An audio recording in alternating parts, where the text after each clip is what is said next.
welcome to the Beyond the Hire podcast, where we dive into recruiting for the go to market space, what it takes to build winning teams, and how industry leaders got to where they are today.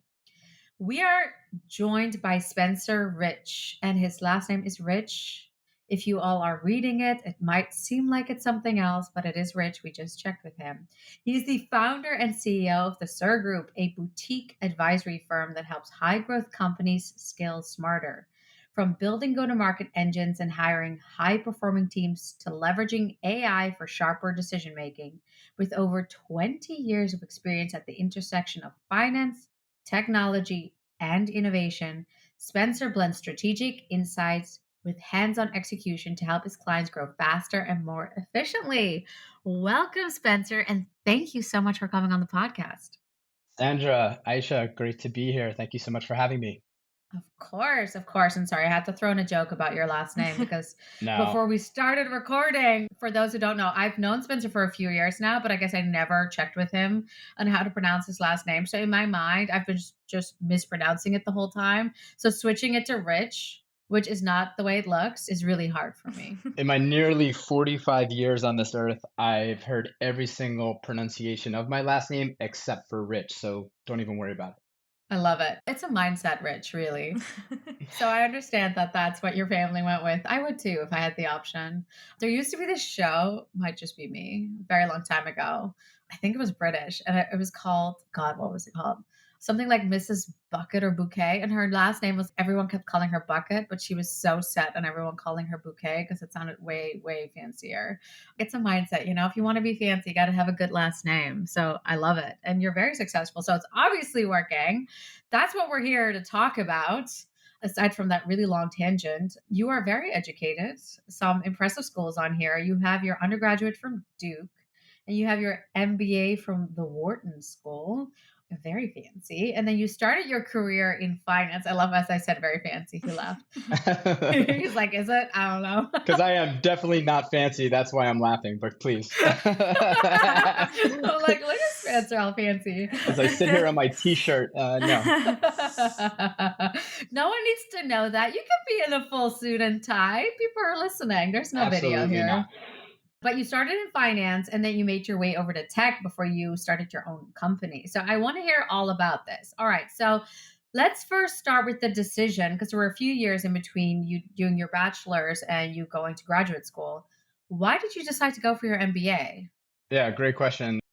I started my career at Goldman, and I say I kind of fell into my career at Goldman. I did not come from, despite having the last name Rich, my family were not in the finance sector, and so literally knew nothing about finance, investment banks whatsoever. But when I was at Duke, I did know that some of my friends who were a little older than me were applying for these jobs. They seemed to pay well. Other people seemed to think that they were good jobs, and I was an economics major and was pretty good at math. And so it seemed like a natural thing for me to apply to them. So when I applied to be an intern and later full time at Goldman, I absolutely had no idea what the job actually entailed. So it was amazing experience. I was on the trading floor in the fixed income division and had no idea what fixed income was at the time, but essentially investing and trading in bonds, but great learning experience. And that was where I got the excitement to want to stay into the financial world. And you definitely don't need to get an MBA. And for people that are thinking, I have got this good job, do I need to go get an MBA? I usually say, definitely not. It's a luxury good item. If you feel like the calling to get more education, if there's something you're specifically interested in, or you think that it can help you to get into the next area of where you want to go, great. But definitely don't get one just for the sake of getting one. But I kind of didn't know exactly what I wanted to do, having fallen into the first job. And I followed a very like traditional career path up to this point. And so I thought the next progression was, well, hedge funds seem like a pretty interesting area to be in. And I was on the sell side selling to all these hedge funds, and they seemed to be really smart, interesting people. I'd like to check that out. So I went back to Wharton with the goal to try to get back into the hedge fund side, onto the buy side of things. I love that you said you don't have to go and get an MBA. It's a luxury good item, because this is a question I very often have when people do go for their MBA, because it's an expensive decision to make usually. Does it actually help further your career? And for most people, they say yes, without those connections, I wouldn't be where I am today. So I love hearing you say it's not necessary depending on what you want to do. Is it true for you that you wouldn't be where you are today without that MBA? I don't think so. I mean, I think at the time I would have said I thought so, but I have a very different mindset for how one approaches a career than I did when I was 20, 25, even 30. I think I was very resume focused in the early days and having to check a lot of boxes and whether it's certain schools or certain firms. But I've hired and interviewed hundreds and hundreds of people over the years, Yeah. and I actually will do my best not to look at somebody's resume before I meet them. Interesting. Yeah, I will get an understanding for who they are, what the role is, but I don't really want to look at their resume because I don't want to be biased by what's on their resume. I don't think it matters what school you went to. I don't think it matters what your GPA is. I don't think it matters what you list as your top accomplishments. Those are all fine. But I really, when I'm speaking with somebody, I want to hear them articulate, what they've done and tell their story, but I'm really trying to get at things that I view to be uncoachable traits in people and things that you just cannot get from a resume. And they're actually even can be hard to tease out and get from initial interviews. So that's my goal. So it's a long-winded way of saying of no, I don't think the school that you go to is the be all end all. And you can create your own networks, and we can talk about sort of how to do that. I know you guys are big on networks.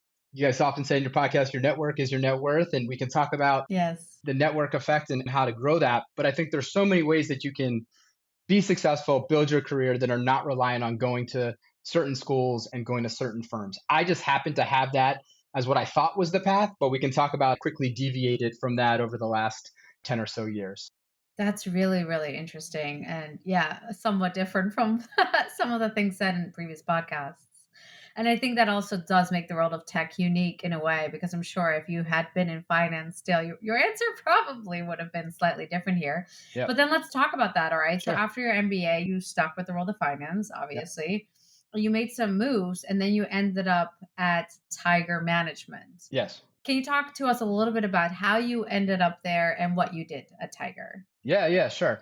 So this was sort of the dream job for me in the hedge fund world. I had an unbelievable opportunity to work for Julian Robertson, who, for those who are not familiar with the hedge fund space, he's one of the oracles of hedge funds. And he started not only Tiger Management, but he spawned an entire industry by helping to get other funds launched and invest in other funds who often first worked with him and that he came to know. So he's a true legend in the hedge fund world. So I had the opportunity through a friend of mine. So you talk about network and Yeah. not necessarily looking for a job, but sometimes opportunity presents themselves. They were looking for somebody who had my background and experience in fixed income. It was a piece that they wanted to sort of beef up, and my friend said, "Hey, listen, I think we could really use somebody with your background. I'd love for you to come and meet Julian and just have a conversation." And I was like, oh my God, this is an amazing opportunity and incredibly frightening. What am I going to talk to him about and what are we going to say? And Julian was one of these larger than life characters. He was unbelievably smart, but had a way of disarming people and getting them to open up and share and talk in a way that he could get information that really, I think, helped him to be a great investor. And I learned so much by working with him. Sort of like a side note, and a lot of the things that I learned working for Julian on the investing side, I applied to the startup and operating side. But number one is working for Julian, you better bring your A game if you were going to pitch an investment idea to him. And it had to be really interesting, novel, well thought out. And I would say maybe I had 100 ideas that could come out in a year. And then after doing deep research and thinking through it and triangulating and talking to people, maybe if I was lucky, three or four really good ideas would actually funnel through in the end in a given year. So sort of taught me to, like, number one, be very disciplined in the approach, do the research and do the preparation. And number two is that sort of helped to build conviction. that if I don't truly believe in this idea and I haven't looked at every single corner and tried to think, what am I seeing that the rest of the world is not seeing? Why am I seeing this thing that Yeah, yeah, yeah. most of the time you're not? But it's trying to ask those questions and peek under the rock and around the corner, or what's the next big thing to be coming that I think will be interesting, and building conviction. Because when you get down in front of Julian, the first thing he asked me is, okay, what's your best idea right now? And luckily, I kind of knew that it might go that way. Luckily, the first idea I presented to him, he liked, and he ended up actually investing in it. And I got hired a week later, and the rest was history. But not all investment things that I pitched to him went like that. In fact, he was from North Carolina, and he had the southern draw. And I distinctly remember this was probably like the second or third time I pitched an idea to him. And he said, Spencer, that's the dumbest idea I have ever heard. And I just, okay, do I just take my bags and leave now? Or, Uh, that was You're amazing. like heart sinking. yeah.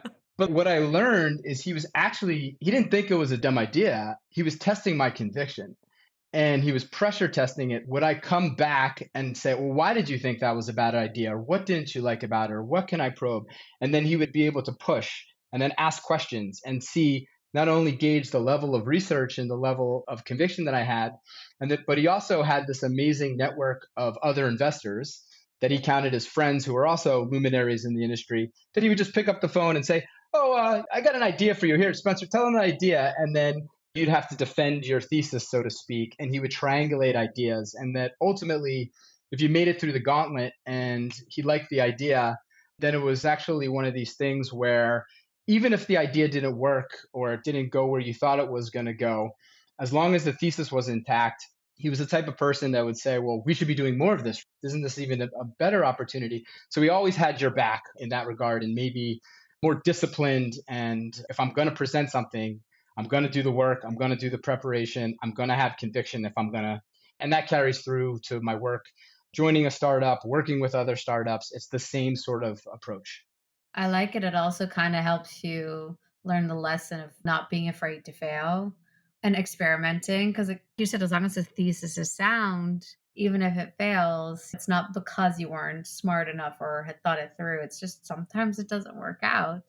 And that's okay too. That's a really valuable lesson. And I sometimes have to remind myself of that too when something I try doesn't work. I'm like, it's okay. It was a good idea. It just doesn't always work out. It's such a good point. And again, going back to my early days, being a bit of a perfectionist, I think I was definitely afraid to fail, which is also why I took a much more traditional route. But when you're Yeah. working in startups and you're working in amorphous area and you just don't know, you're gonna fail. Yeah. You have to embrace failure. It's a good thing. Just fail fast, learn. What do we learn from that? And then pivot. So I think embracing, you bring up a great point, Sandra, but like embracing failure is a good thing. And that's actually one of the things that I try to tease out when I do interview people is what's the resilience? What's their Yeah. capacity for failure? And I love asking them, I don't want to hear about your accomplishments because I know you're going to tell me glowing things and all that. What's the one thing that just went horribly wrong? Why did it go wrong? And what did you learn from it? Somebody can't articulate that and really understand why they failed, what set up, and what did I take away from it. That's a huge red flag. I do love it, but I'm not gonna lie, it'd be hard for me immediately right now without prep to say, "Oh, this is what I failed at, and this is what I learned from it." Do you remember the best answer you've ever gotten to that question, or your own answer maybe to that question? Yeah, I'll give you like my own answer. And it is a hard question, right? And you're in an interview setting and you don't want to like, I know. but I think just being genuine and realistic. I think hiring for me was really hard when I first started. That was honestly probably one of the biggest failures when I first joined my first startup and we had to scale very quickly. There was this, we got to get bodies. Like we're growing really fast. We've got to add to the team. So there was pressure to get people in seats. And I think that I overlooked asking some of those harder questions and just listened to what I wanted to hear. And my biggest failure was probably not trusting my gut on some Mhm. people and sort of waiting for the fat pitch. And I've come to learn since is like, you got to be really excited about a hire. Yeah. And it's way better to wait, even if it means everybody is a little more stretched thin, because the opportunity cost is way too high to bring somebody in that's going to be mediocre or worse, not going to work out. It's demoralizing to the team. You waste so much time and energy getting them ramped. And then you just got to go through the whole process again. So I think learning the patience, waiting for the right person, for the right fit, that right ingredient to fit in with the rest of the recipe to hopefully craft this amazing dish is super important. So definitely learned the hard way a couple times, but I think it's helped me and shaped me that when I am meeting with people to try to tease out some of those things, as I said, that are harder to find and maybe more uncoachable traits. Something that you said earlier on, which I'm actually thinking about now, is you said you don't like looking at CVs, right? Prior to maybe interviewing someone.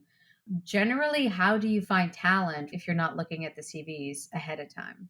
Yeah, well, organizations like Bets that does a great job I know you guys do a great job, right, of screening. So I know they're going Thank to be you. I already know they're going to be qualified. Yes, so luckily if you can find either internal screening or external, it doesn't mean I won't like just do a quick glance, but Glance, yeah. my point is that I'm not going to take anything on that resume as a deciding factor in any way, good or bad. No, that's really good.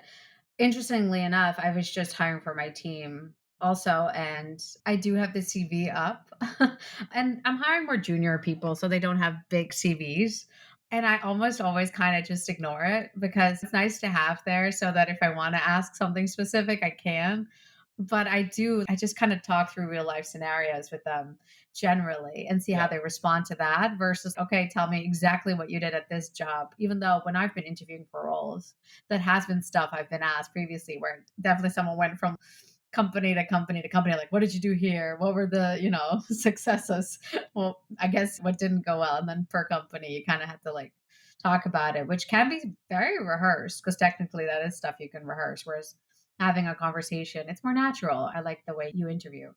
That makes a lot of sense. I do want to hear more about your career specifically too. So from Tiger, you moved to Boosted. Yeah. And that was a huge switch for you. Yeah. Talk to us how that happened and Yep. then the kind of the biggest difference and why. Yeah. Yeah. Yeah. Yeah.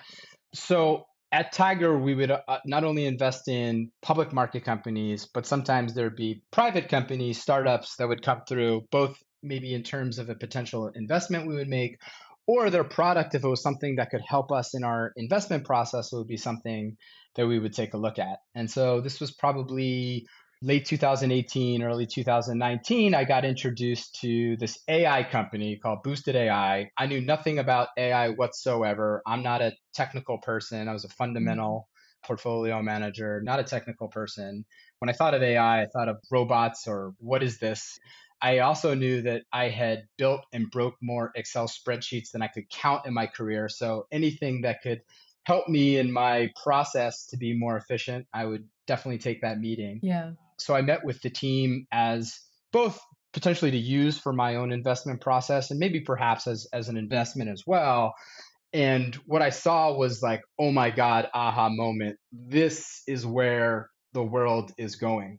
Why would I ever keep building these Excel spreadsheets to help me funnel my research when you have this AI tool that can surface these incredible insights at lightning speed that doesn't have a bias, that's working 24/7? This is incredible.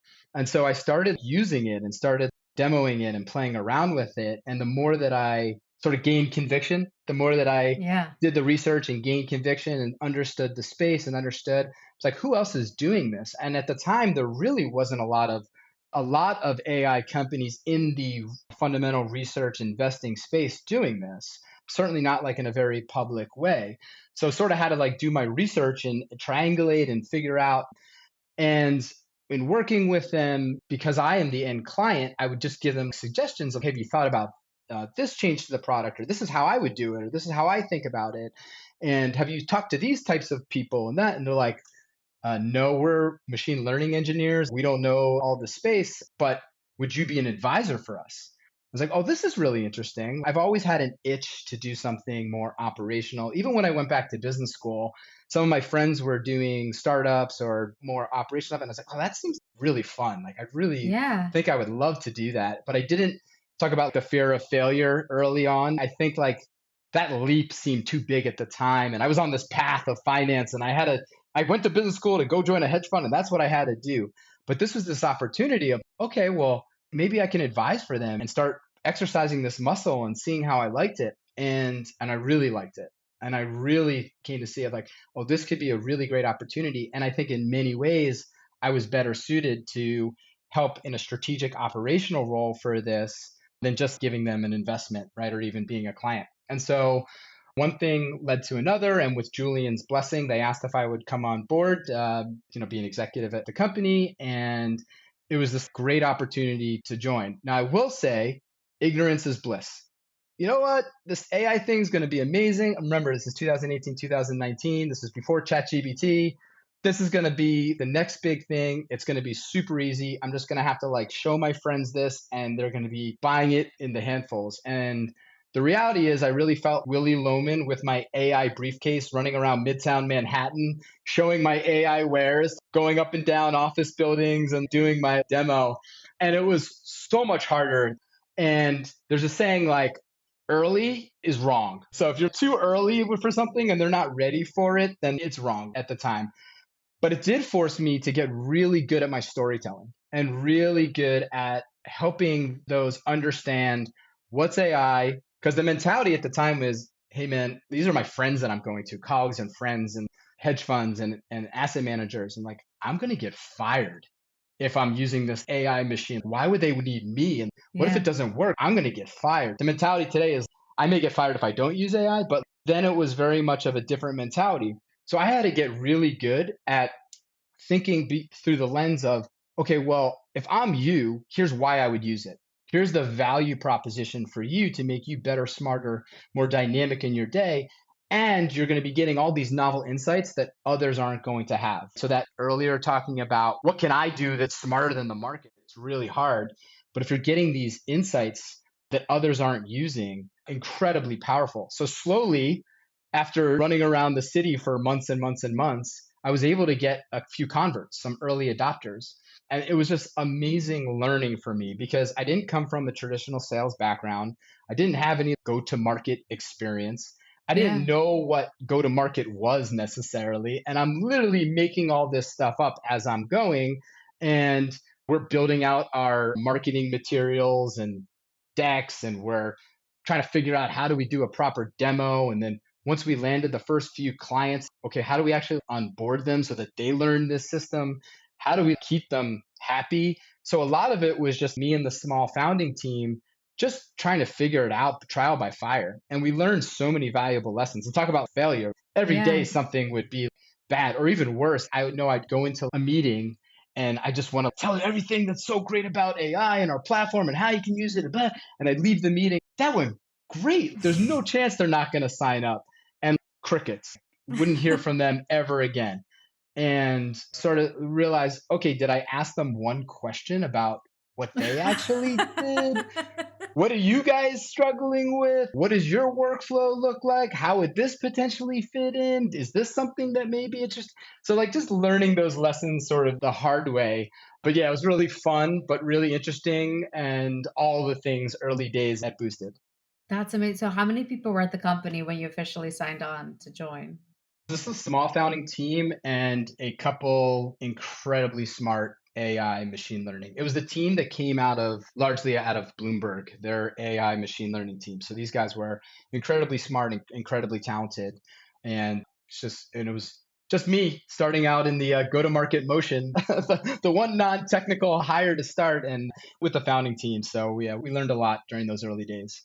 That's amazing. I think very often we hold ourselves back because we don't think we can do something or we have no experience in it. So the fact that they trusted you and then you obviously ended up doing really well without that traditional background for that type of role is amazing because obviously they knew you were smart and they had faith that you would figure out how to make that work because of your passion for the product. That's amazing. And how did you get Julian to say, yes, here's, you have my blessing, switch careers, leave us?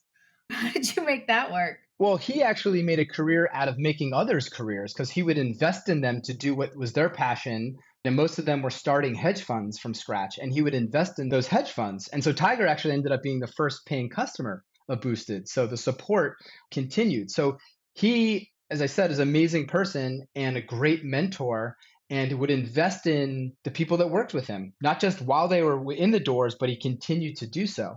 So really have just the most utmost respect and gratitude for having got to learn from him and the whole team there. So talk us through your first few hires there and then the funding rounds and when you decided to kind of really build out the team there. Yeah. So I appreciate the kind words you said about me about figuring out, but the reality is it was really just the team game. And so the secret is hire people that are either smarter than you or that have a deep knowledge in the thing that you need to do to get to the next level. Yeah. So I think I understood our client really well because I was the client and I understood the Mhm. space really well and I understood how to communicate it. But I didn't know a lot of the processes. I didn't come from a marketing background. I didn't come from a sales background, a customer success. So we actually raised our Series A about 2 weeks before COVID. It was the Wow. luckiest timing that ever. I remember we did like a road trip. We went up to Montreal. We got Portage was like our lead investor, signed the check. It all happened 2 weeks. We raised $10 million in our Series A. And it was actually not that anybody would wish COVID to happen, but from a Ah. timing perspective, we got really, really lucky because we were able to demonstrate some early success at the company. We had some great early adopters. The product was making a lot of great headway, but we didn't have any sort of processes in place and we didn't have people that could stand up each of these. So actually, COVID, because we couldn't go out and I couldn't do my Willy Loman briefcase selling around the city, it really forced us to look internally. Okay, what do we need to build out? Where are our weak spots? And who can we hire in each of these areas? So it was during that time that I started interviewing and talking to like, okay, I need a real salesperson. Hired our first account executive. Mhm. I need a real somebody that stood up a customer success organization. Who can do that? And I hired somebody that I knew that has done customer success in and out. They knew how to do it. So they did that. Same thing for our lead generation machine and business development. So all of these areas that I was kind of figuring out on the fly, hiring specifically for the roles of somebody that has done that, that knew how to take us from a seed Series A company to a Series B post type company that had made that transition.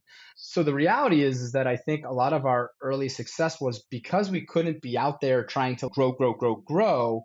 We were Mhm. able to use the time internally to solidify our organization, get the right people, start to build out the processes and playbooks so that when the world opened up again, we were in such a better position to be able to scale and could start to get everybody aligned. So it ended up being a bit of a blessing in disguise for, I think, our company. And that Yeah. sort of fueled the next 2 years before we raised our Series B. We raised just over $30 million. And that's where the pressure really ramped up and we had to scale very quickly and hire a lot of people. So I'm assuming, and tell me if I'm wrong, that you had to do a lot of hiring virtually. Have you transitioned back to doing in-person interviews or have you just done the entire process online now? I think online is great for intros. Phenomenal, right? It's same thing with if you're doing sales meetings or you're doing any kind of a meeting, it's a time saver for everybody. But I think that there is no substitute for doing in person. So when you can do something in person and it's really has a big impact, always do that. Because I talked about some of those intangibles. They're much harder to read in a 30-minute Zoom that tends to be much more transactional than if I can get out to coffee with somebody or a lunch for like an hour or more and we can talk through all things. So there's things that I can pick up on in person and I try to do it. I'll ask certain questions to tease it out, but we talked about your intrinsic motivation, your resilience, right? Your grit factor, ready to fail, judgment, a huge thing. Can I trust your decision making, your thought process, your self awareness? What are you good at? What are you not good at? So these things I think are really harder to get in that intro Zoom meeting Yeah. that if you can get in person and get into a natural flow of conversation are much easier to tease out. Yeah, that's really good points and I 100% agree. When you're hiring someone more junior versus someone more senior, what are the biggest difference in the interview process for you? Okay, so somebody that's more junior, the my expectations are they're going to learn and that's fine. Yeah. So for them, it's this concept of having an internal motor. So if you think of I'll use like an analogy, a watch analogy, okay?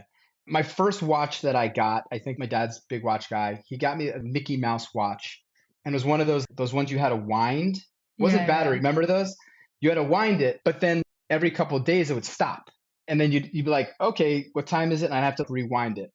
Whereas as I got older, got a little bit of a nicer watch, there's automatic wind. So you have the watch, as long as you have it on your wrist, you're in motion, perpetual motion. That motion keeps it running and you never need to wind it. So I think about trying to find people, you asked about junior or senior, but particularly in the junior role is, do they have their own internal motor? Can they wind themselves? Or are they going to need me to wind them every 3 days? It's okay if you need a certain direction or you're stuck. Everybody gets there. But there's somebody that can create their own energy, that can go off, try to figure things out, have a bit of an entrepreneurial mindset. The answers are not always going to be there. That's okay. Ask questions. But are you going to have that motor to keep persevering and pushing? And what are you doing when nobody's looking? Versus are you going to constantly need affirmation and constantly need to be wound? So Hmm. that's what I would look for. Yeah, that's really interesting. And do you remember at Boosted then your best or maybe your worst hire and why? Yeah, I'm going to stick with the positives. Fair. I'll, I'll, Fair. I'll stick with the positives. I would say the person that I hired for the head of our customer success group was just amazing because he had such unbelievable patience and his ability to ask great questions. I learned a lot from that. We talked about wanting to always just tell a client everything that's so great about your product. But when you're trying to onboard a client and take an incredibly complex product, but distill it down to its simplicity, there's a few things that are super important. I think he was able to do this really well. Simplify. So, can you take something that's very complex and put it into very simple, understandable logic? Number two is value. Can you understand what is the person on the other side of the phone and the other side of the computer trying to get out of it? So lead with like a value proposition. What's the one thing that you need to do? And ask a ton of questions and be genuinely curious. How are you doing things today? What's working for you? What's not working for you? So that you can figure out, how do you take our product as a nice to have to a have to have? It becomes something that I have to use every day because I now understand you better. I understand how you work. I understand how you workflow. So that kind of changed my psychology of being, I need to just go into rapid sell mode and tell you everything that's so great, to really truly understand who they are, why we're talking, what's the value proposition, and what's the one big thing that I can help them with. If there's like one big thing I can help you with, let's distill that down. I like that. And then after 4 years and Series A, Series B, you decided now to start your own company. Talk to me about that decision because I think I've said this a million times. I've always thought or, have wanted to be an entrepreneur. And I think it's so impressive for people who just go out there and do. They don't just talk about it, they make it happen. Talk to me about it. Yeah, I mean, my experience at Boosted was great. And I think I got the entrepreneurial operational bug of wanting to Yeah. do and build things. Investing was amazing. I learned so many different lessons.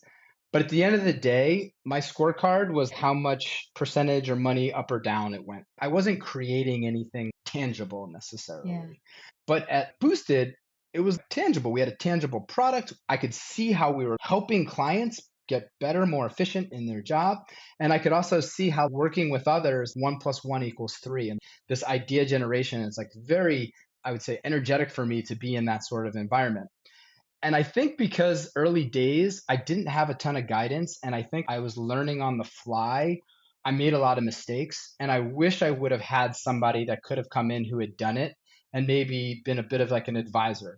And I would connected with so many businesses over the years that were in similar positions to us. You learn there's nothing new under the sun. Everybody's facing the same problems, the same issues, and these patterns emerge. And so, what I was kind of already doing informally and advising or talking with friends and sharing ideas, they said, "Hey, would you be an advisor to our company?" And slowly I was doing a couple of these sort of advisory type roles. Yeah. I really like this because I get to work with incredibly smart, talented founders and executives who are all trying to tackle challenging problems in different ways, but they're all facing similar problems and a bit of a pattern Yeah. recognition came in. So if I can sort of serve as that bridge and take some of these learnings and accelerate them or help them eliminate and avoid some landmines, things that I had, that'd be hugely valuable. And that's ultimately what I decided to do and create a business around it. So I have the pleasure of getting to work with everything from startups from early stage, like we were at Boosted, to even public companies, actually, executives of public companies who are looking to embrace some of this technology into their product to make them more efficient. So it really is a wide range. And for me, I get to come in and I just get to learn. I get to be the Yeah. dumb person who gets to ask questions of teach me about your business. What are you doing? What's working? What's not working? What do you think can be improved upon? And I just get to learn. And oftentimes, I think being a founder or an executive, it's one of the hardest roles because a lot of times people are not going to tell you what you need to hear. They're going to be afraid to tell you the truth. And if I can come in and learn and ask a lot of questions and meet with different people in the organization, I can just give you my unfiltered feedback. I don't care about, I just want to make you better, make your business better. So I can tell you the truth. So I come in without a bias, without any baggage, and I'm like a blank slate. And so I think oftentimes that can be refreshing for a founder and executive of somebody who's willing to share their opinion on what they're seeing. And it can be hard to see the forest from the trees when you're so in the weeds and the details Yeah. of your business. You've been doing it for so long, sort of a fresh set of eyes to come in and just ask questions and unearth things. Oftentimes, where we start and I talk with a founder or somebody new that I'm speaking with, where they think the problem is, and when we start the engagement, we start working out 6 months later, the actual thing that we're working on is actually very different. So Hmm. what we were started out was the symptom, but we didn't get to the root cause of what was causing that. And so that takes a little bit of time to unpack it. But it's really fulfilling work. I feel like I will only work with companies where I genuinely feel I can help them and move the needle for them. Where, I mentioned this 1 + 1 = 3 as like a thought partner, a sounding board, pushing back. But it's been really fulfilling and exciting work for me. How do your clients generally find you? I know we met, I believe, for the first time via Pavilion, which is a community.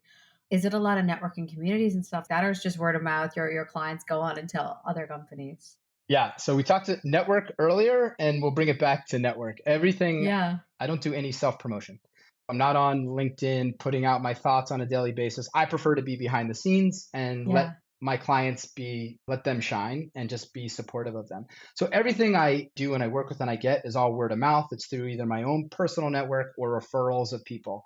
So yeah, that's why I do think the network is super important, not because in a transactional way you should expect I'm going to go to this conference and I'm expecting to get 5 clients out of that. I approach it of I'm going to go to this conference and I want to meet as many interesting people as I possibly can meet that I connect with.